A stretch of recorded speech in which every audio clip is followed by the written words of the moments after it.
Хотел Арбанаси Палас е проектиран и построен през 1975 година като резиденция на Тодор Живков.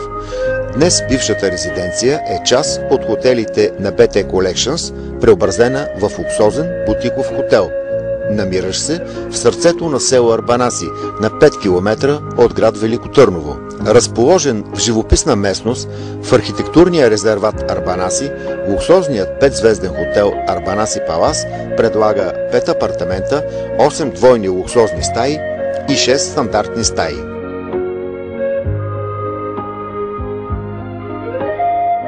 На разположение на гостите са комфортен лоби-бар, конферентна зала с капацитет 35 места, 60-местен ресторант, 35-местен ресторант с камина и тераси, откриващи прекрасна гледка към средновековната крепост на българските царе Царевец и старопрестолният град Велико Търново.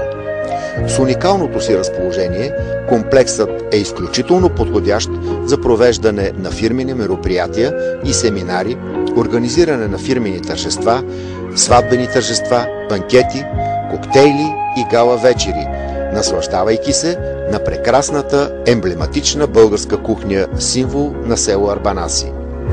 Неповторима атракция за посетителите е Римската баня, направена по уникален италиански проект, единствена по рода си в България. Създадени са и всички условия за спорт, модерна фитнес зала, сауна и солариум, гарантиращи добрата ви форма. За любителите на тениса функционира корт с тревна настилка. Посетете и конната база, намираща се на входа на селото, където можете да пояздите расови коне. Насладете се на лукс, комфорт и първокласно обслужване в хотел Арбанаси Палас.